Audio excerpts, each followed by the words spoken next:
नवरात्र व्रत की प्राचीन कथा। इस जय माता दी दोस्तों, आप सभी को माँ दुर्गा के पावन पर्व नवरात्रि की हार्दिक शुभकामनाएं। प्रिय माताओं बहनों, आज हम आपको माता रानी की एक बहुत सुंदर कथा सुनाने जा रहे हैं, जो कि माता रानी के भक्त इस कथा का सच्चे मन से श्रवण करेंगे, उनके बिगड़े हुए सभी काम बन जाते हैं और उनकी सभी मनोकामना पूर्ण हो जाती है। दोस्तों, जैसा कि आप सभी को पता है कि नवरात्रि के पवित्र 9 दिनों में आदि शक्ति माँ जगदम्बा के विभिन्न रूपों की पूजा की जाती है। जो भी भक्त इन 9 दिनों में माता दुर्गा की सच्चे मन से पूजा करता है, उसे निश्चित ही समस्त पापों से मुक्ति मिल जाती है और माता रानी उसके सभी कष्ट दूर कर देती हैं। प्रिय दोस्तों, मैं आदिशक्ति माँ दुर्गा से हाथ जोड़कर प्रार्थना करती हूँ कि जो भी इस कथा को अंत से प्रारंभ से अंत तक सुने, उसके सभी मनोरथ सिद्ध कर दे। कथा प्रारंभ करने से पहले आप सभी से निवेदन है कि इस कथा को आधा अधूरा ना सुने, अन्यथा आपको पाप लगेगा। तो चलिए दोस्तों, आपका ज्यादा समय ना नष्ट करते हुए आपको सुनाते हैं नवरात्रि की एक बहुत ही सुंदर और पौराणिक कथा। दोस्तों, एक समय की बात है, कैलाश पर्वत पर भगवान शिव जी ध्यान मग्न होकर बैठे हुए थे। तभी माता पार्वती उनके पास आती हैं और उन्हें प्रणाम करती हैं। फिर भगवान शिव जी माता पार्वती से कहते हैं, हे देवी, कहिए क्या बात है, कथा सुनने के लिए आई हूँ। हे प्रभु, यह नवरात्रि व्रत क्यों रखा जाता है? इस व्रत को करने से मनुष्य को जीवन में किस पुण्य की प्राप्ति होती है? इस व्रत को करने की विधि क्या है? कृपया आप मुझे मेरे इन प्रश्नों का उत्तर देकर मेरे व्याकुल मन को शांत करें। फिर भगवान शिव जी कहते हैं, हे देवी पार्वती, आज आपने संसार के हित के लिए बहुत ही उत्तम प्रश्न किया है। आज आपके माध्यम से समस्त संसार को इस पवित्र नवरात्रि के व्रत का महत्व पता चलेगा। अब आप इस कथा को ध्यान से सुनना। दोस्तों, फिर माता पार्वती कहती हैं, हे प्रभु, आप कथा सुनाइए, मैं आपके मुख से कथा सुनने के लिए उत्सुक हूँ। भगवान शिव जी कथा सुनाते हुए कहते हैं, हे देवी पार्वती, पूर्व काल की बात है, अंग देश में रामदीन नाम का एक वैश्य अपने परिवार के साथ रहता था। वह बहुत ही गरीब था। उसके पास खाने के लिए अन्न का एक टुकड़ा भी नहीं था। जैसे तैसे वह अपना और अपने परिवार का पेट पाल रहा था। उसके पास अपनी जीविका चलाने के लिए कोई उद्योग भी नहीं था। वह शाम के समय नगर में जाता और लोगों के घरों से रात्रि का बचा हुआ भोजन मांग लाता था। इस प्रकार वह वैश्य परिवार सारा दिन भूखा रहता था और रात्रि को जो कुछ थोड़ा सा अन्न मिलता था, उसी को खाकर अपना जीवन यापन करते थे। वह वैश्य स्वभाव का अत्यंत ही दयालु था। वह कभी भी किसी की आज्ञा की अवहेलना नहीं करता था, सबसे सत्य बोलता और अपने कर्म के प्रति सदैव वफादार रहता था। उसके अंदर किसी भी बात का कोई घमंड नहीं था। दोस्तों, आगे भगवान शिव जी कहते हैं, हे देवी पार्वती, वह वैश्य प्रतिदिन सुबह सुबह सबसे पहले उठकर नित्य कर्म करने के बाद भगवान और सभी देवी देवताओं की पूजा करता था। वह अपने द्वार पर आए हुए अतिथियों का बहुत आदर सम्मान करता था। एक दिन प्रतिदिन की भांति राम दिन सभी कार्यों से निवृत्त होकर काम के लिए जा रहा था। तभी उसके द्वार पर एक बहुत तेजस्वी महात्मा आए। उनके गले में रुद्राक्ष की माला थी और मुखमंडल पर सूर्य के समान तेज था।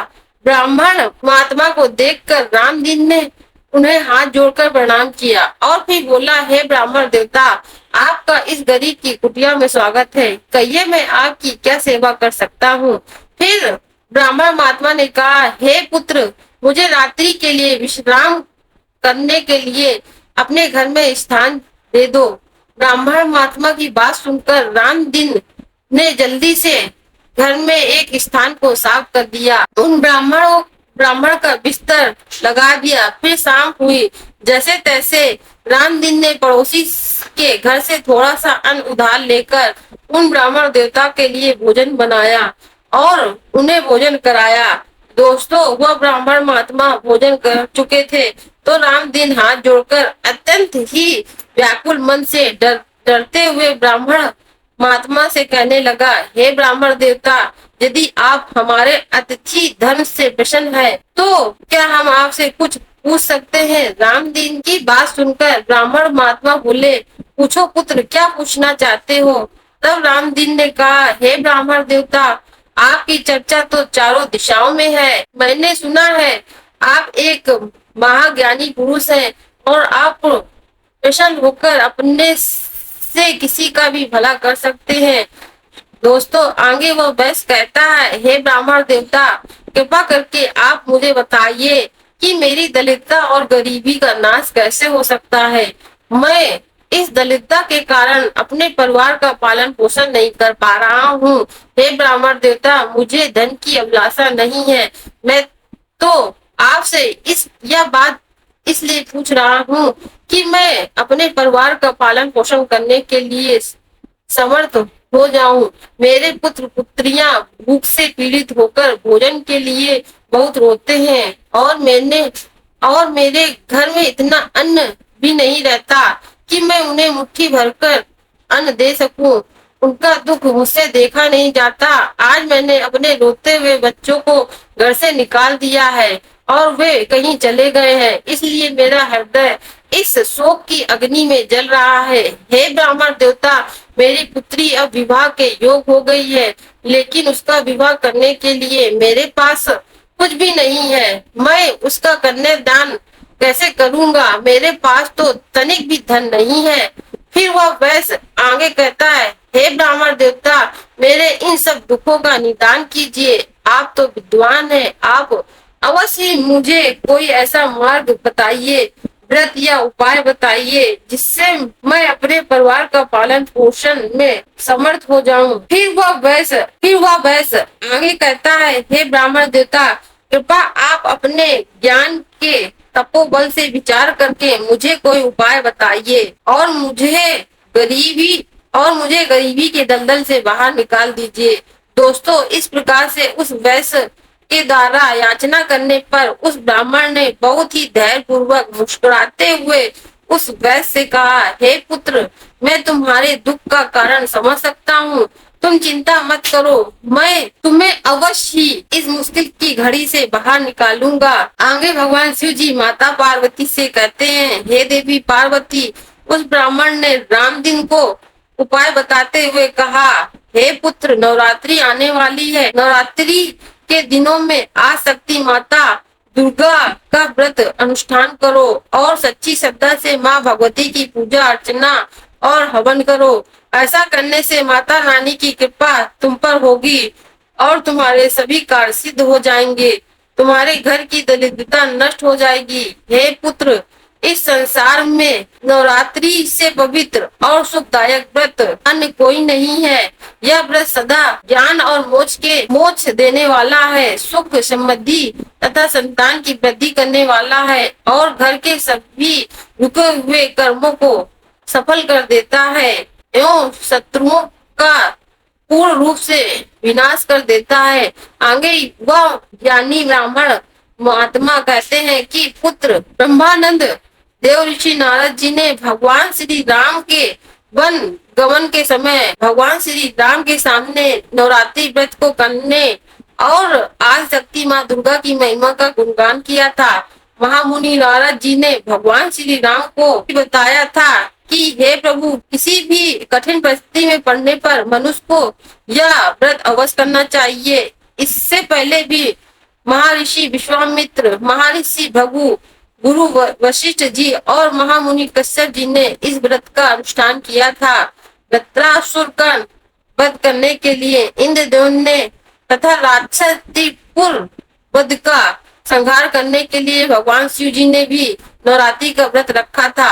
आगे नारद जी कहते हैं, हे प्रभु, भगवान श्री हरि विष्णु ने भी राक्षस राज मधु को मारने के लिए सुमेरु गिरी पर्वत पर नवरात्रि का अनुष्ठान किया था।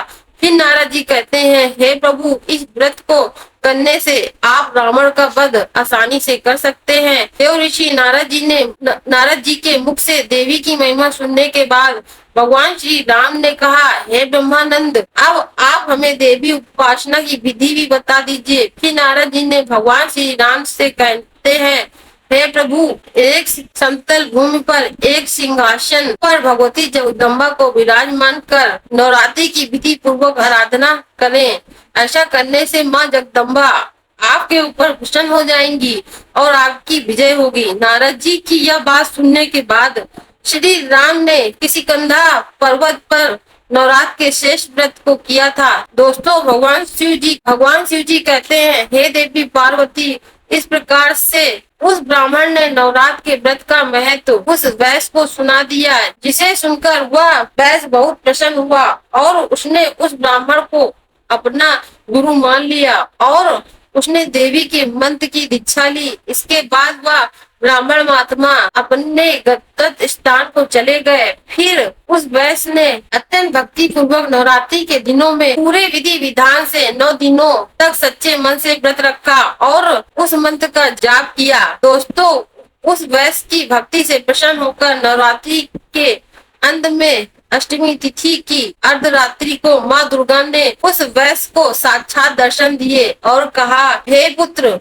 मैं तुम्हारी भक्ति और पूजा से अत्यंत प्रसन्न हूँ। मांगो, तुम्हें क्या मांगना है, निसंकोच होकर मांग लो, मैं तुम्हें अवश्य प्रदान करूंगी। साक्षात माँ दुर्गा को अपने सामने खड़ा हुआ देखकर वह वैश्य को उस वैश्य की आंखों पर यकीन नहीं हो रहा था। खुशी के मारे उसकी आंखों से आंसू निकलने लगे। फिर वह माता को प्रणाम करके कहने लगा, हे माँ, मैं आपके दर्शन पाके बहुत धन्य हुआ। हे माता, आपके दर्शन पाना ही मेरे लिए सौभाग्य की बात है। आप तो समस्त संसार की जननी है। मुझ जैसे साधारण भक्त को अपने दर्शन देकर बड़ा उपकार किया है।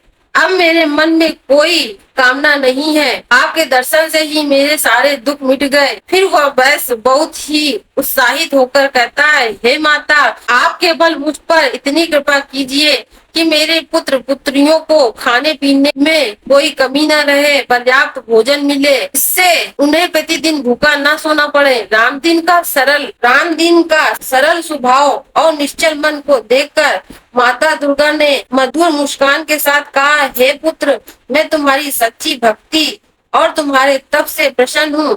आज से तुम्हारी दरिद्रता का अंत होगा और तुम्हारा घर धन धान से भर जाएगा। तुम्हारे परिवार की सारी समस्या समाप्त हो जाएगी। तुम्हारे बच्चों को भरपेट भोजन मिलेगा और वे अच्छे से अपना जीवन यापन कर सकेंगे। तुम्हारी पुत्री का विवाह भी जल्दी हो जाएगा। इतना कहने के बाद उस स्थान पर एक दिव्य प्रकाश उत्पन्न हुआ और माता दुर्गा अंतर ध्यान हो गयी। उसी क्षण रामदीन वैश्य का घर धन दौलत से भर गया और उसके घर की गरीबी समाप्त हो गई। देखते ही देखते छोटे से घर की जगह विशाल महल खड़ा हो गया। उस महल में स्वर्ण मणि और बहुमूल्य रत्नों का भंडार हो गया। यह सब देखकर वह बार बार माता दुर्गा का धन्यवाद करने लगा। अब तो उसके घर में खाने पीने की कोई कमी नहीं थी। माता रानी की कृपा प्राप्त करके वह गरीबों की मदद भी करने लगा। नगर के सभी लोग उससे बहुत खुश रहने लगे। कुछ दिनों के बाद रामदीन वैश्य ने अपनी पुत्री का विवाह एक अच्छा वर खोजकर बड़ी ही धूमधाम से कर दिया। आगे भगवान शिव जी माता पार्वती से कहते हैं, हे देवी पार्वती, इतना सब कुछ मिलने के बाद भी उस वैश्य ने अपनी भक्ति और श्रद्धा को कभी नहीं छोड़ा। वह माता दुर्गा के प्रति आभार व्यक्त करता रहा। उसका जीवन अब आनंद और समृद्धि से भर चुका था। उसके परिवार ने भी माता दुर्गा के प्रति भक्ति और समर्पण को अपनाया और वे सभी माता दुर्गा के आशीर्वाद से सुखी जीवन व्यतीत करने लगे और सभी कष्टों से मुक्ति मिल गई। फिर भगवान शिव जी कहते हैं, हे देवी, इस प्रकार से आज की यह नवरात्रि की पावन कथा समाप्त हुई। भगवान शिव जी कहते हैं, हे देवी, व्रत के समय किसी भी व्यक्ति को मदिरा और तंबाकू का सेवन नहीं करना चाहिए। इस बात का ध्यान रखना होता है। भोजन बनाने और खाने के स्थान को हमेशा साफ सुथरा रखना चाहिए। व्रत के दौरान मन को शांत रखना चाहिए और माता दुर्गा की भक्ति में लीन रहना चाहिए। व्रत के दौरान नकारात्मक विचारों से दूर रहना चाहिए। प्रिय दोस्तों, इस प्रकार से आज की यह ज्ञान से परिपूर्ण कथा समाप्त हुई। आशा करते हैं यह कथा आपको पसंद आई होगी। यदि आपको यह कथा पसंद आई हो तो एक बार सच्ची श्रद्धा से जय माता दी, जय माँ भवानी अवश्य लिखें।